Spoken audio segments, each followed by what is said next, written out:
ఈరోజే అధిక జ్యేష్ఠమాస సంకటహర చతుర్థి. ప్రతి నెలలో వచ్చే మన గణపతి పండుగ ఇది. ఈ కథను వింటే చాలు జన్మల పాపాలు తొలగి కోటి జన్మల పుణ్యం వస్తుంది, సకల శుభాలు కలుగుతాయి. మరి ఆ కథ ఏంటో ఇప్పుడు ఈ వీడియోలో తెలుసుకుందాం. సంకటహర చతుర్థి అంటే మనుషులను కష్టాల నుంచి గట్టెక్కించే అద్భుతమైన వ్రతం. విఘ్నాలు తొలగించే గణపతికి అత్యంత ప్రీతిపాత్రమైన తిథులలో ప్రధానమైనది చతుర్థి అంటే చవితి తిథి. అయితే ఈ చవితి లేదా చతుర్థి పూజను రెండు రకాలుగా ఆచరిస్తారు. మొదటిది వరద చతుర్థి, రెండవది సంకష్టహర చతుర్థి. ఈ సంకటాలను తొలగించే సంకటహర చతుర్థి రోజున ఈ కథను విన్నా, చదివినా, చెప్పినా, వినిపించినా జన్మల పాపాలు తొలగి కోటి జన్మల పుణ్యం వస్తుంది, సకల శుభాలు కలుగుతాయి. మరి ఆ కథ ఏంటో ఇప్పుడు ఈ వీడియోలో తెలుసుకుందాం. వివాహం కొత్త ఇంట్లోకి ప్రవేశించే సమయంలో సైతం వినాయకుడికే తొలి స్థానం. పురాణాల ప్రకారం గణేశుడు పార్వతీ పరమేశ్వరుల పుత్రుడు. అయితే వినాయకుడు బ్రహ్మచారి అని, తనకు పెళ్లి జరగలేదని అనేక కథలు ప్రచారంలో ఉన్నాయి. ఎందుకు అంటే వినాయకుడు బ్రహ్మచారిగా ఉండాలని కోరుకున్నాడట. కాని వినాయకుడికి ఒకరితో కాదు, ఏకంగా 2 మహిళలతో వివాహం జరిగిందని కొన్ని పురాణ కథలు చెబుతున్నాయి. దైవక యోగం ద్వారా 2 స్త్రీలను వినాయకుడు పెళ్లి చేసుకున్నాడట. ఆ కథలేంటో ఇప్పుడు తెలుసుకుందాం. ఒకసారి వినాయకుడు ప్రశాంతమైన వాతావరణంలో తపస్సు చేస్తూ ఉంటాడు. ఆ సమయంలో అటుగా వెళుతున్న తులసి గణేశుణ్ణి చూసి ఆకర్షితురాలు అవుతుంది. అంతేకాదు వినాయకుణ్ణి వివాహం చేసుకోవాలని కోరుతుంది. దానికి విఘ్నేశ్వరుడు ఇలా చెప్తాడు, చూడు తులసి, నేను బ్రహ్మచారిని, నిన్ను వివాహం చేసుకోవడం కుదరదు అని చెప్పి ఆమె ప్రతిపాదనను వినాయకుడు తిరస్కరిస్తాడు. దానికి తులసి ఇలా పలుకుతుంది, చూడు విఘ్నేశ్వర, ఆడదాన్నై ఉండి మనసులో కోరిక చెప్పి నీ ముందు పెట్టినా కూడా నీవు నన్ను తిరస్కరించావు. కాబట్టి నీకు ఇదే నా శాపం. నీవు ఎలా అయితే నన్ను పెళ్లి చేసుకోనని తిరస్కరించావో ఆ పెళ్లి నీకు 2 అవుతుంది. ఒకరు కాదు, 2 పెళ్లిళ్ళు అవుతాయని కోపంతో శపించింది తులసి. అలా శాపం ఇవ్వడం గణేశుడికి నచ్చలేదు. వెంటనే కోపంతో విఘ్నేశ్వరుడు ప్రతిశాపాన్ని ఇలా ఇచ్చాడు, చూడు తులసి, నీవు నన్ను వివాహం చేసుకుంటాను అని అన్నావు. నేను బ్రహ్మచారిని కాబట్టి చేసుకోను అన్నాను. ఇందులో నా తప్పు ఏమాత్రమో లేదు కదా. ఇది తెలుసుకోక నువ్వు అహంకారంతో నన్ను శపించావు. అందుకు ప్రతిశాపంగా నీవు ఒక రాక్షసుణ్ణి వివాహం చేసుకుంటావు అని శపించాడు. అందుకే వినాయకుడి పూజలో తులసిని వాడకూడదు అంటారు. దానికి కారణం ఇదే. ఒక్క వినాయక చవితి రోజు తప్ప మిగతా రోజుల్లో వినాయకుడి దగ్గర తులసిని అస్సలు పెట్టకూడదు. ఇలా ఉండగా ఒకసారి విఘ్నేశ్వరుడికి తన రూపంపై, ఆకారంపై కోపం వచ్చింది. దాంతో బ్రహ్మచారిగా ఉండాలని నిర్ణయించుకున్నాడు. ఎందుకంటే తన పొట్ట ముందుకు చొచ్చుకుని వచ్చింది, తన ముఖం కూడా ఏనుగు రూపంలో ఉంటుంది. అందుకే తనను ఎవరూ పెళ్లి చేసుకోవడానికి ఇష్టపడలేదు. దీంతో మనసులో విఘ్నేశ్వరుడు ఎంతో బాధపడ్డాడు. తనకు వివాహం జరగకపోవడం వల్ల ఎక్కడైతే వివాహాలు జరుగుతాయో అక్కడ ఆటంకాలు కలిగించడం ప్రారంభించాడు వినాయకుడు. తనకు జరగని వివాహం ఎవరికీ జరగకూడదని కోపంతో ఆటంకాలు కలిగిస్తూ ఉంటాడు. అందుకు తన వాహనమైన ఎలుక సహాయం కూడా తీసుకుంటాడు. అయితే ఇలా వివాహాలన్నీ జరగక ఆటంకాలు కలుగుతూ ఉంటే ఇదంతా చూసిన దేవతలు ఎంతో బాధపడతారు. ఇది ఇలా కొనసాగితే లోక కళ్యాణానికి కూడా ఆటంకం కలుగుతుందని, సృష్టి కార్యానికి ఆటంకం కలుగుతుందని భావించిన దేవతలు ఒకరోజు తమ కష్టాలను తీర్చమని బ్రహ్మదేవుడి వద్దకు వెళ్లారు. వారి బాధంతా విన్న బ్రహ్మదేవుడు ఇలా పలికాడు, దేవతలారా, ఇలా వివాహాలకు ఆటంకం విఘ్నేశ్వరుడు కలిగించడం నాకు ఎంతో బాధగా ఉంది. అని ఆలోచిస్తూ ఉండగా బ్రహ్మ మనసులోని ఆలోచన ద్వారా బ్రహ్మయోగం నుండి ఇద్దరు కుమార్తెలు సిద్ధి బుద్ధి పుట్టారు. వారిద్దరూ బ్రహ్మదేవుడి మానస పుత్రికలు. ఇక బ్రహ్మదేవుడు దేవతల కష్టాలు తీర్చేందుకు ఆ ఇద్దరి కుమార్తెలను విఘ్నేశ్వరుడి దగ్గర విద్యను నేర్చుకోవడానికై పంపించాడు. ఆ విధంగా బ్రహ్మదేవుడి ఆదేశాల ప్రకారం గణేశుడు ఆ ఇద్దరికి బోధన ప్రారంభించాడు. ఇక వినాయకుడి దగ్గరకు పెళ్లి సంబంధం విషయం ఎలుక తీసుకువచ్చినప్పుడు ఈ సిద్ధి బుద్ధి విఘ్నేశ్వరుడి యొక్క దృష్టిని మరల్చేవారు. ఇలా లోకంలో మళ్లీ వివాహాలు జరగడం ప్రారంభమయ్యాయి. ఈ విధంగా కొన్నేళ్లు సాగగా ఒకరోజు విఘ్నేశ్వరుడికి నిజం తెలిసిపోయింది. లోకంలో అందరూ వివాహం చేసుకుంటున్నారని, దీనికి సిద్ధి బుద్ధే కారణమని తెలుసుకుని కోపంతో వారిని శపించబోయాడు.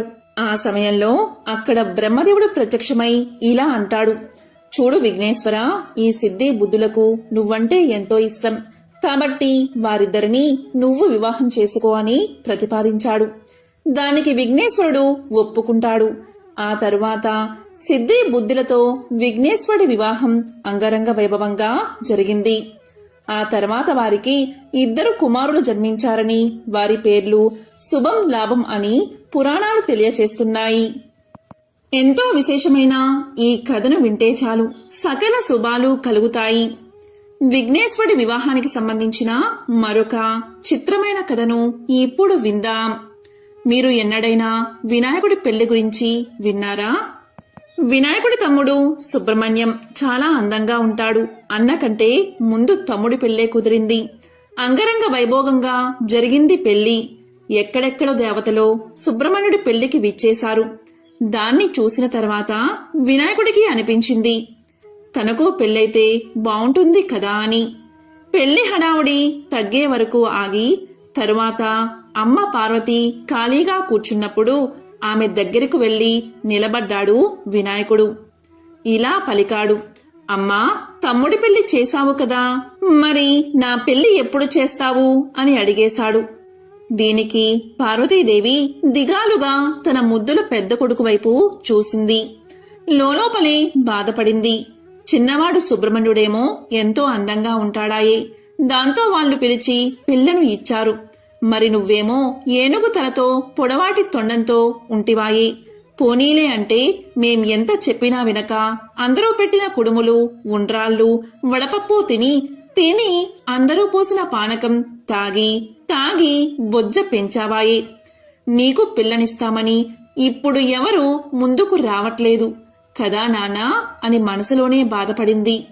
అయినా ఈ సంగతి పిల్లవాడికి ఎలా చెబుతుంది? చిన్న బుచ్చుకుంటాడు కదా, అందుకని పైకి ఏమంది అంటే, బాబూ, నువ్వెళ్ళి పెళ్లి కూతురి కోసం ఒక కొత్త కోక, మంగళసూత్రాలు పట్టుకురా నాయనా, నేనేమో ఈలోగా పిల్లను చూస్తాను అని బుజ్జగించి పంపేసి ఊపిరి పీల్చుకుంది. అమ్మయ్యా, ఇప్పటికైతే సమస్య తప్పింది అనుకుంటూ. అయితే వినాయకుడికి ఇదేమీ తెలియదు కదా. వెంటనే ఆనందంగా తన ఎలుక వాహనమెక్కి భూలోకానికి వచ్చేశాడు.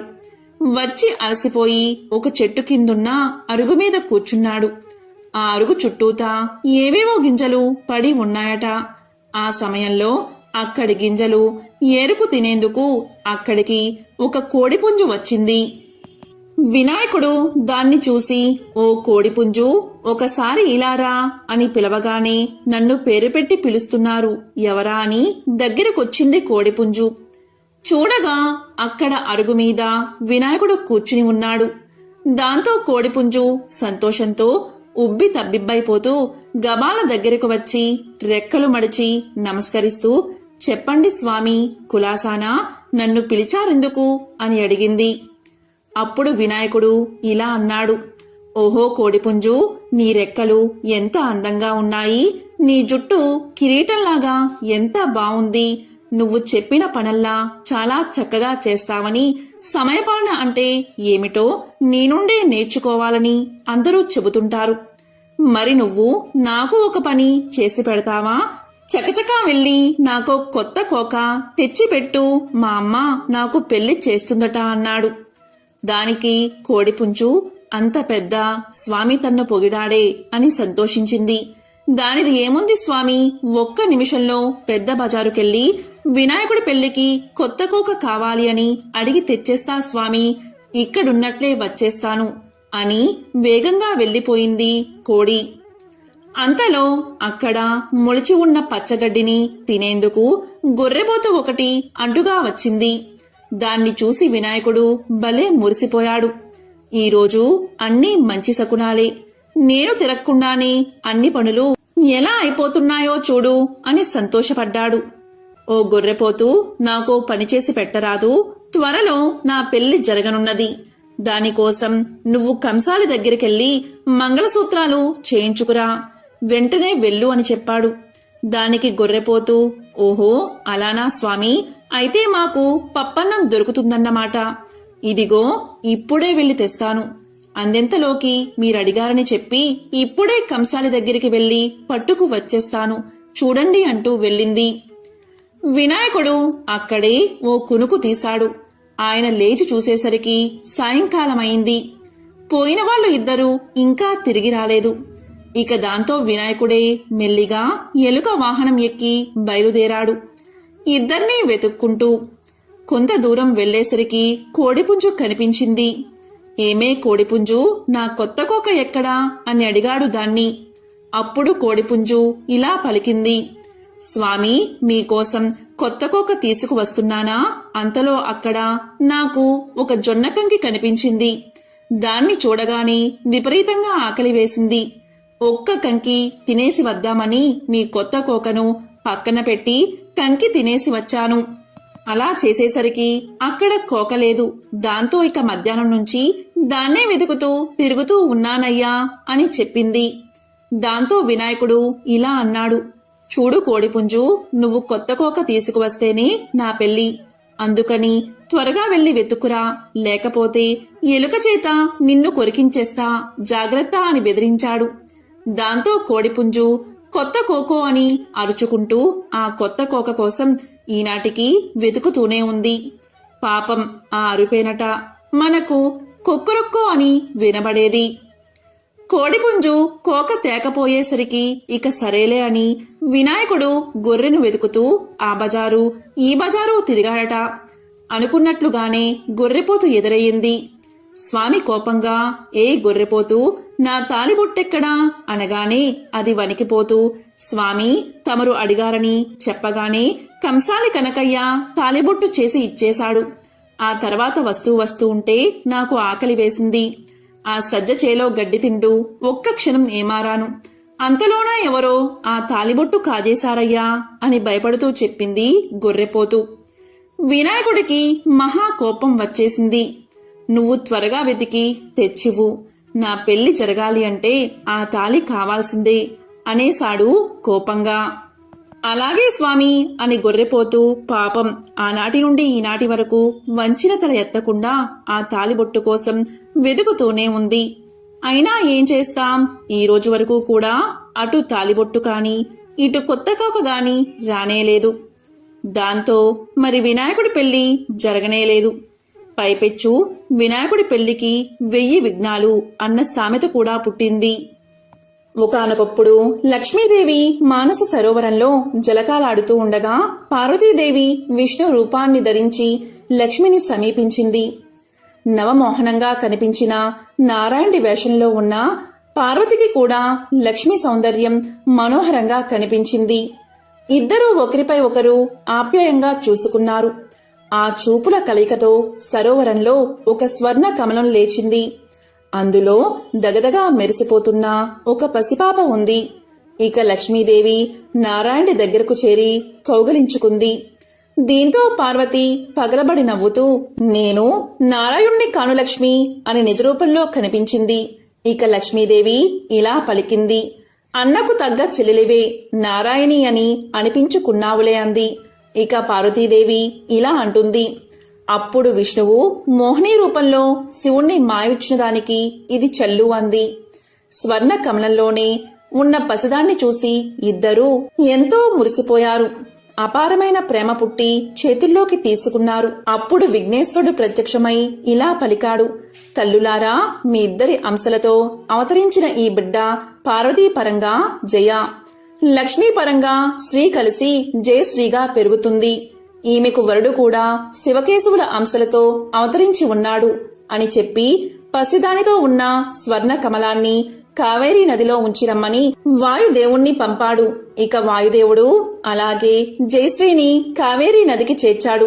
ఇక దక్షిణ ప్రాంతాన్ని పాలించే చక్రవర్తి స్వర్ణ కమలంలో కనిపించిన బాలికను వరప్రసాదంగా భావించి తన పుత్రికగా తీసుకువెళ్లి నామకరణ మహోత్సవం జరిపిస్తూ ఉన్నాడు. ఆ సమయంలో ఆకాశవాణి ఇలా పలికింది, ఓ చక్రవర్తి, ఈమెకు జయశ్రీ అని పేరు పెట్టు అని పలికింది. ఇక అతను ఆమెకు జయశ్రీ అని పేరు పెట్టి అల్లారు ముద్దుగా పెంచుకుంటున్నాడు. జయశ్రీ రాకుమారిగా పెరిగి ముల్లోకాలలో అంత సౌందర్యవతి సాహసవంతురాలు ఉండదని పేరు తెచ్చుకుంది. జయశ్రీకి రాజభవనం కంటే ప్రకృతి సౌందర్యాలతో నిండి ఉండే అరణ్యాలలో విహరించడమంటే ఎంతో ఇష్టంగా ఉండేది. విల్లమ్ములు ధరించి వన్యమృగాలను అదుపులో ఉంచుతూ తిరుగుతూ ఉండేది. ఇక శివకేశవుల అంశతో స్వామి అనే పేరుగల యువకుడు తిరుగుతూ ఉన్నాడు. హరిహర అంశాలతో అవతరించిన స్వామి కైలాసానికి వెళ్లి విఘ్నేశ్వరుణ్ణి, కుమారస్వామిని కలుసుకోవాలి అనుకున్నాడు. ఒకరోజు అలాగే వెళ్లాడు. అప్పుడు విఘ్నేశ్వరుడు, కుమారస్వామి ముచ్చటలాడుకుంటూ ఉన్నారు. అప్పుడు విఘ్నేశ్వరుడు కుమారస్వామితో ఇలా పలికాడు, ఈ మానస సరోవరంలోని లక్ష్మీ పార్వతుల తేజస్సులతో స్వామికి కాబోయే దేవేరి ఉదయించింది అని అన్నాడు. ఇక స్వామి ఆ మాటలు విన్నా ఏమీ తెలియనివాడి వలె మౌనంగా తన ఇంటికి చేరుకున్నాడు. ఒకరోజు స్వామి వినోదంగా పెద్ద పులి మీద స్వారీ చేస్తూ అరణ్యంలో తిరుగుతూ ఉండగా పులిని కదనివ్వకుండా చుట్టూరా బాణాలు రివ్వురివ్వున నాటుకున్నాయి. ఇక స్వామి బాణాలు వచ్చిన దిశగా కోపంగా చూశాడు. విల్లమ్ములతో టీవీగా నుంచుని చిరునవ్వు విసిరిన జయశ్రీ కనిపించింది. స్వామి గుండెల్లో బాణంలాగా గుచ్చుకుంది. ఇక జయశ్రీకి స్వామి గురించి విఘ్నేశ్వరుడు ఇదివరకే కలలో చెప్పి ఉన్నాడు. అతని కోసమే ఆమె అరణ్యాల్లో తిరుగుతుంది. ఇక నారదుడి ఆదేశం ప్రకారం జయశ్రీకి స్వయంవరం ఏర్పాటు చేశాడు చక్రవర్తి. ఆమె ఎంతో సౌందర్యవతి కావడంతో రాజాది రాజులుగా మారు వేషాల్లో ఇంద్రాది దేవతలు కూడా వచ్చారు. స్వామి మాత్రం ఒక సాధారణ యువకుడి రూపంలో విల్లమ్ములు ధరించి ఒక పెద్ద నల్ల కుక్కను వెంట పెట్టుకుని వచ్చాడు. ఇక రాజాది రాజులు గర్వం వలకబోస్తూనే స్వామిని, అతని పెంపుడు కుక్కను ఎగతాళి చేశారు. దీంతో స్వామి యొక్క కుక్క పెద్ద పులిగా మారింది. ఇక స్వామి దానిపై కూర్చున్నాడు. దీంతో స్వామిని చూసిన జయశ్రీ పరిగెత్తుకుంటూ వచ్చి అతని మెడలో వరమాల వేసింది. ఈ దృశ్యాన్ని చూసిన రాజుల వేషంలో ఉన్న దేవతలు స్వామిపై యుద్ధానికి దిగారు. అప్పుడు స్వామి తన నిజరూపంతో హరిహర స్వామిగా సాక్షాత్కరించాడు. ఇక దేవతలందరూ చేతులెత్తి శరణం స్వామి అని పలికారు. ఆ విధంగా స్వామి జయశ్రీల వివాహం దేవాది దేవతల మధ్య మహావైభవంగా జరిగింది. వశిష్ఠ మహర్షిని చూసి సూరసేన మహారాజు ఇలా అడిగాడు, మహాత్మా, సంకష్టహర చతుర్థి వ్రత మహత్యాన్ని తెలియచేయండి అని కోరగా వశిష్ఠుడు ఇలా చెప్పసాగాడు. మహారాజా, పూర్వం కృతవీరుడు అనే రాజు ఉండేవాడు. పరమ ధర్మాత్ముడు, ధర్మశీలుడు.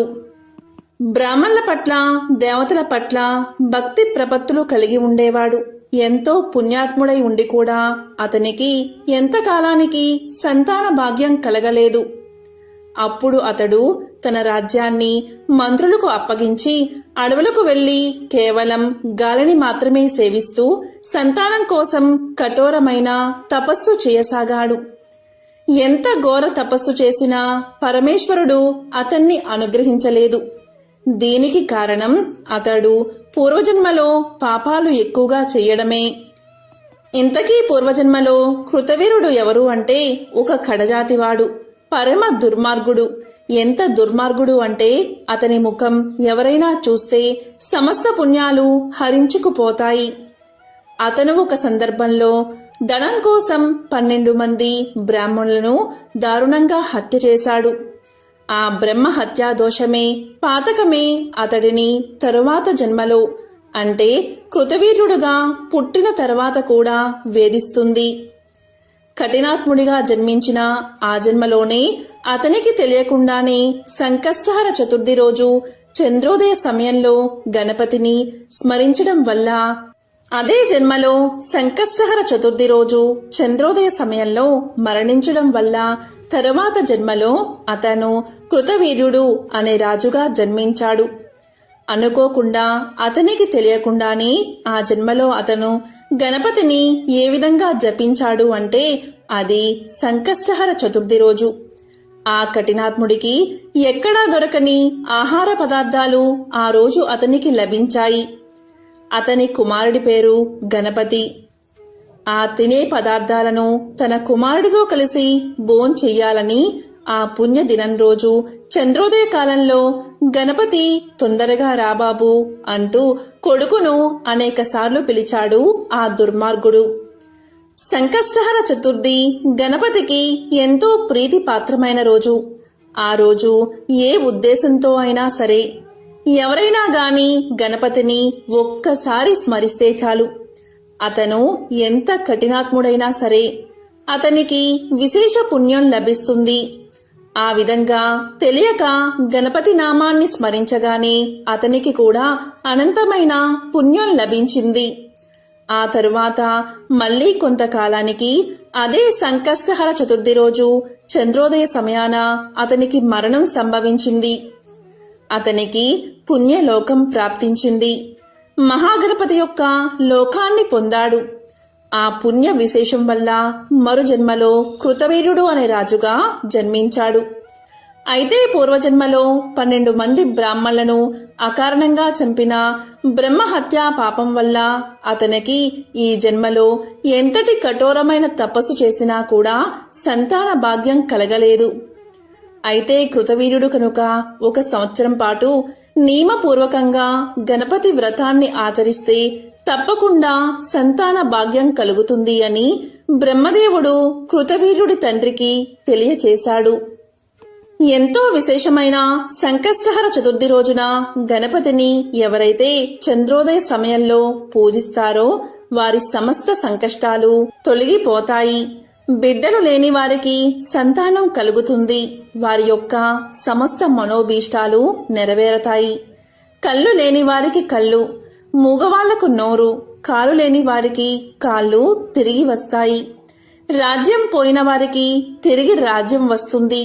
ఆ విధంగా కృతవీర్యుడు సంకష్టహర చతుర్థి వ్రతాన్ని ఆచరించి మహాబల పరాక్రమవంతుడైన కార్తవీర్యార్జునుణ్ణి కుమారుడిగా పొందాడు.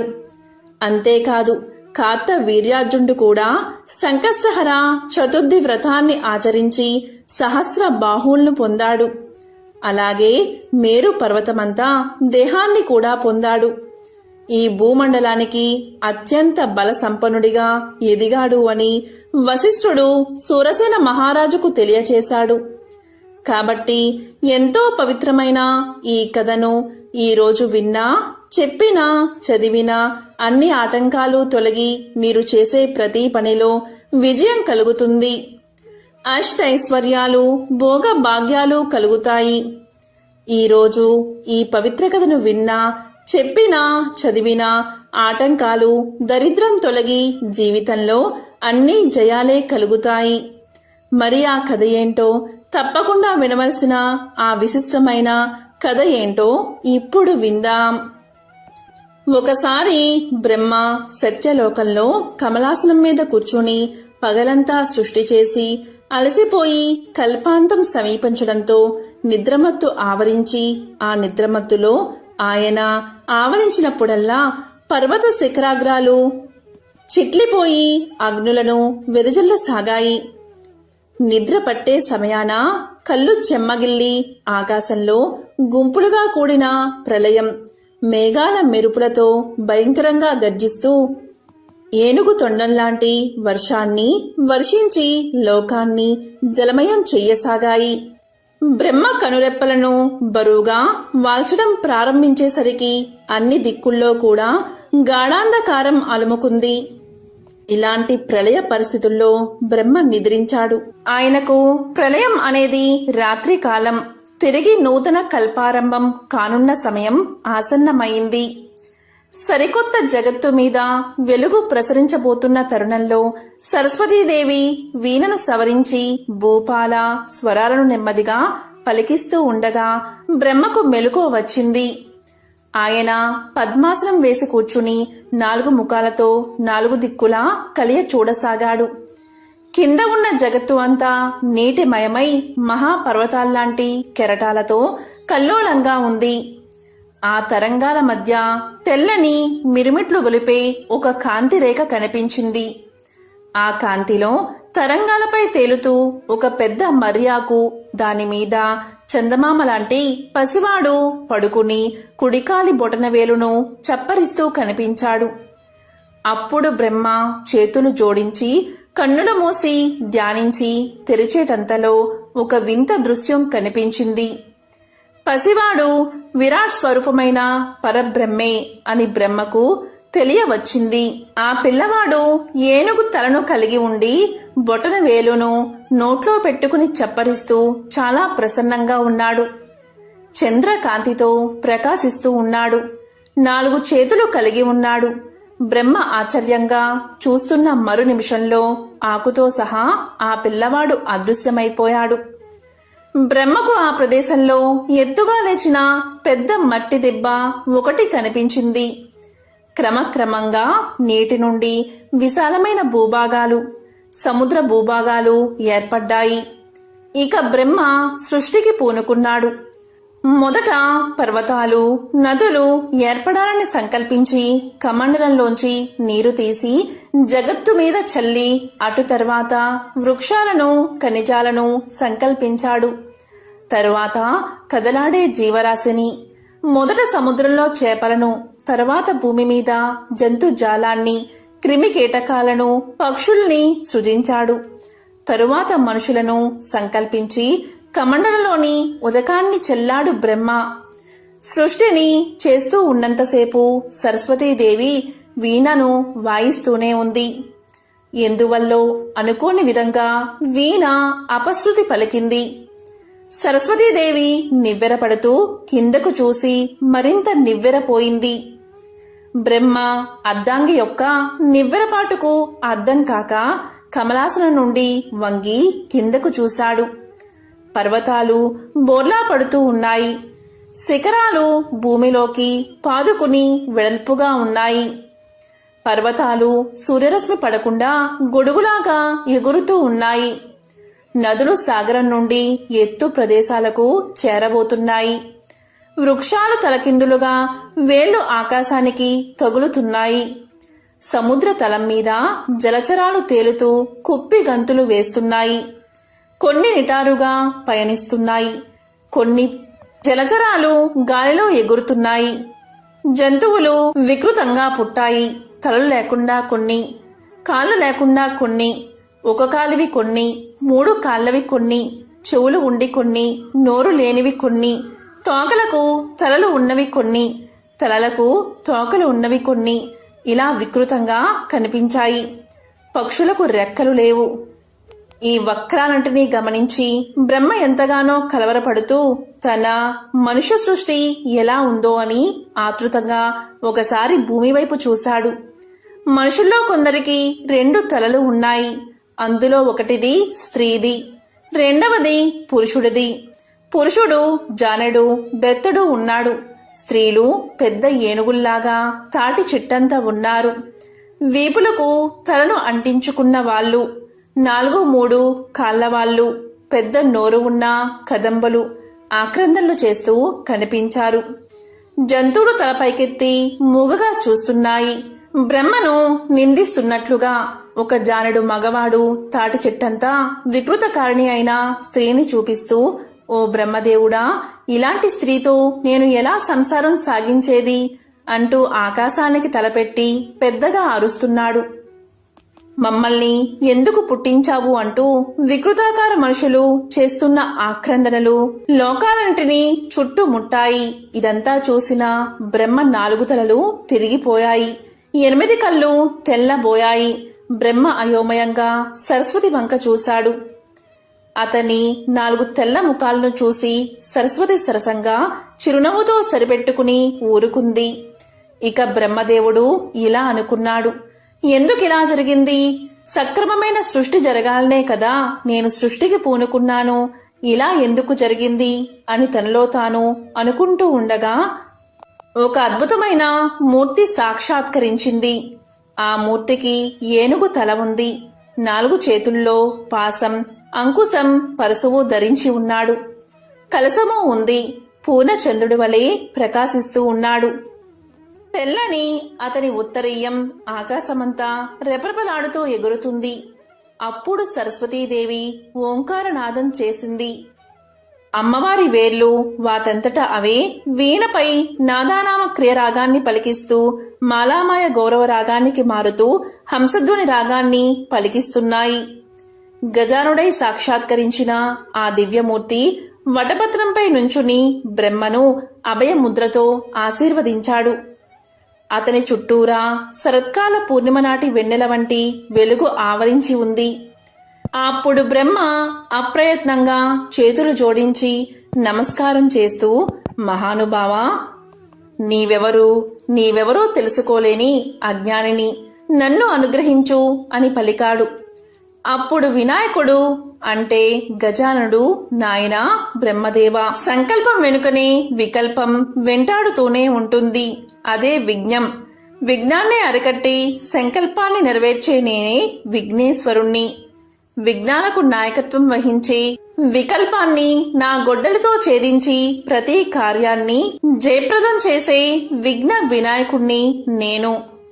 పంచభూతాలు అంటే వాయువు, ఆకాశం, భూమి, నీరు, నిప్పు, వీటికి అధిపతిని నేనే, గణపతి నేనే విఘ్నేశ్వరుణ్ణి అని గంభీర స్వరంతో పలికాడు. అప్పుడు బ్రహ్మదేవుడు ఇలా అన్నాడు, దేవా విఘ్నేశ్వర, నా సృజనాశక్తికి ఎందుకిలా ఘోరమైన విఘ్నం జరిగింది? ఇన్ని వంకరలు ఎందుకు ఏర్పడ్డాయి? ఉత్తమంగా సృష్టి జరిగే మార్గాన్ని వివరంగా చెప్పు అన్నాడు. దానికి విఘ్నేశ్వరుడు ఇలా పలికాడు, విఘ్నం గురించి నీకు తెలియాలనే ఇదంతా జరిగింది. మర్రి ఆకుపై బాల గణపతిగా కనిపించిన ఈ వటపత్ర గణపతిని నేనే. అప్పుడు నా గురించి నీవు ఆలోచించలేకపోయావు. నా గురించి ఆలోచించడము అంటే విఘ్నం గురించి ముందుగా జాగ్రత్త పడడం.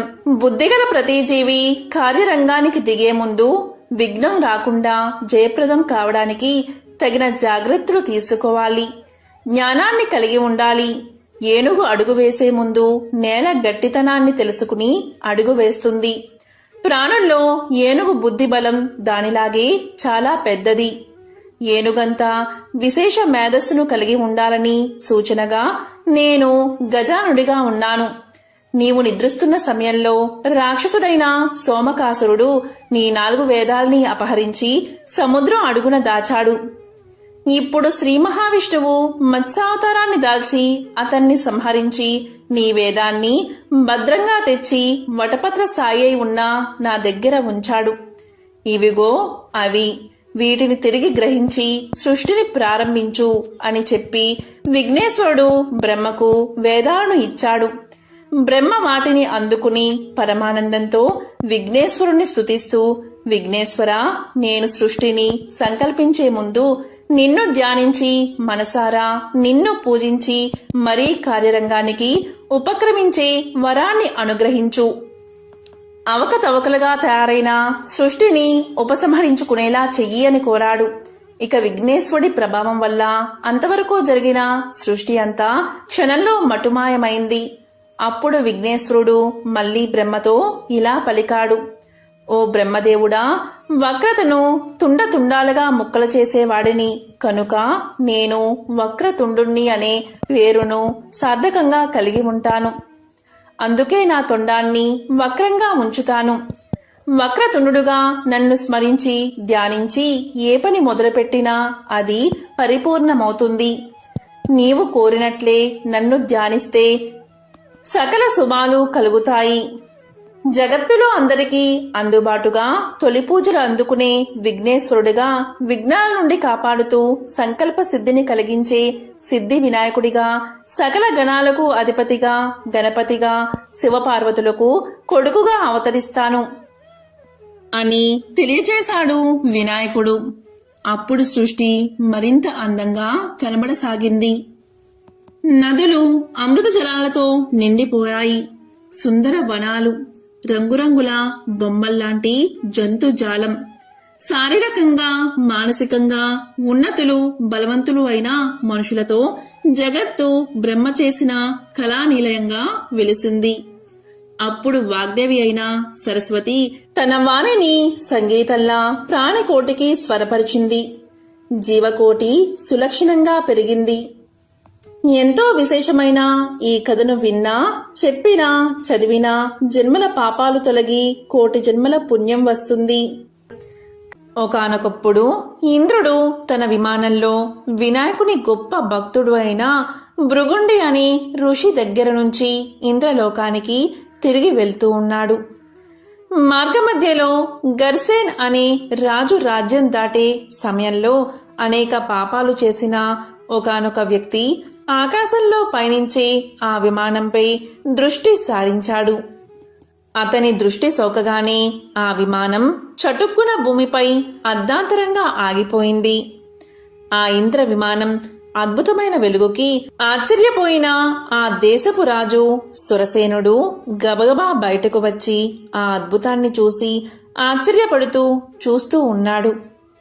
అక్కడ ఇంద్రుణ్ణి చూసి ఎంతో సంతోషించాడు మహారాజు. ఆనందంతో నమస్కారం చేశాడు. అప్పుడు అతను ఇలా పలికాడు, ఇంద్ర, ఇక్కడ విమానం ఎందుకు ఆపారు? కారణమేమిటి అని. అప్పుడు ఇంద్రుడు ఇలా సమాధానం చెప్పాడు, ఓ రాజా, మీ రాజ్యంలో పాపాలు అధికంగా చేసిన వ్యక్తి ఎవరిదో దృష్టి సోకి విమానం మార్గమధ్యలోనే అర్ధాంతరంగా ఆగిపోయింది అని తెలియచేశాడు. అప్పుడు రాజు ఇలా పలికాడు, అయ్యా, మరి మళ్ళీ ఆగిపోయిన విమానం ఎలా బయలుదేరుతుంది అని అడిగాడు వినయంగా. అప్పుడు ఇంద్రుడు ఇలా సమాధానం చెప్పాడు, రాజా, ఇవాళ పంచమి, నిన్న చతుర్థి. నిన్నటి రోజున ఎవరైతే ఉపవాసం చేశారో వారి పుణ్యఫలాన్ని నాకిస్తే నా విమానం తిరిగి బయలుదేరుతుంది అని చెప్పాడు. అప్పుడు రాజు ఆజ్ఞ మీద సైనికులంతా కలిసి రాజ్యమంతా తిరిగారు, అన్వేషిస్తూ. ఒక్కరైనా నిన్నటి రోజున ఉపవాసం చేసిన వారు కనబడకపోతారా అని. కానీ దురదృష్టవశాత్తు అలా ఎవరూ దొరకలేదు. అదే సమయంలో కొందరి సైనికుల దృష్టిలో ఒక గణేశదూత వచ్చి మరణించిన స్త్రీ మృతదేహాన్ని తీసుకెళ్లడం కనబడింది. అప్పుడు సైనికులు వెంటనే వెళ్లి గణేశదూతతో ఇలా పలికారు, ఎంతో పాపాత్మురాలైన స్త్రీని ఎందుకు గణేశ లోకానికి తీసుకువెళ్తున్నారు అని అడిగారు. దానికి గణేశదూత ఇలా సమాధానం చెప్పాడు, నిన్నంతా ఈ స్త్రీ ఉపవాసం ఉంది. తెలియకుండానే ఏమీ తినలేదు. చంద్రోదయం అయిన తర్వాత లేచి కొంత తిన్నది.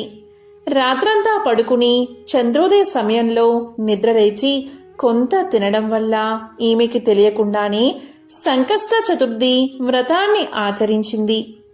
ఈరోజు మరణించింది అని తెలియచేశారు.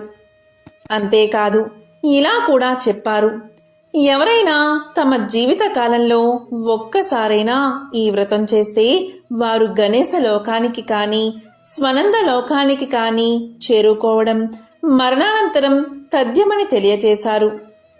అప్పుడు సైనికులు గణేశ దూతని ఎంతో బ్రతిమాలాడారు ఆ స్త్రీ మృతదేహాన్ని తమకు ఇమ్మని. అలా చేస్తే ఇంద్రుడి విమానం తిరిగి బయలుదేరుతుందని ఎంతగానో చెప్పి చూశారు. కాని గణేశదూత ఆమె పుణ్యఫలాన్ని వారికి ఇవ్వడానికి అంగీకరించలేదు. కాని ఆమె దేహంపై నుండి వీచిన గాలి ఆ విమానం ఆగిపోయిన చోట చేరి విస్ఫోటనం కలిగించింది.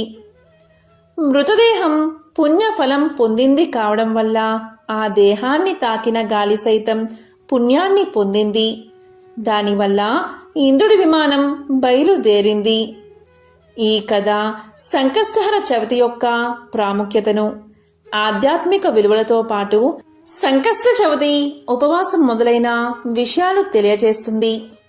వినాయకుని భక్తులందరి దృష్టిలోనూ ఈ వ్రతం చేయడం వల్ల చాలా పుణ్యం పొందుతారని భావన.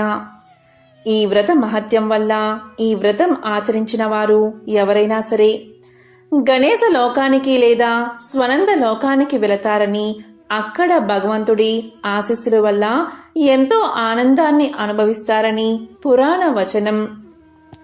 ఒకసారి వినాయకుడు కైలాసంలో పసివాడుగా ఉన్నప్పుడు పార్వతీదేవికి చెప్పి బయట వనంలోకి ఆడుకోవడానికి వెళ్ళాడట. ఆడుకుంటూ ఆడుకుంటూ ఉంటే చిన్న పిల్లి అతనికి కనిపించింది. దానిని పట్టుకోవాలని, దానితో ఆడుకోవాలని బాలగణేశుడికి ఎంతో మనసైందట. పట్టుకుందామని చూస్తుంటే దొరకకుండా పారిపోతుంది ఆ చిన్ని పిల్లి. ఎంతో ప్రయత్నించాడు, కానీ దొరకలేదు. చూడడానికి కాస్త బొద్దుగా ముద్దుగా ఉంటాడు కదా మన గణపతి.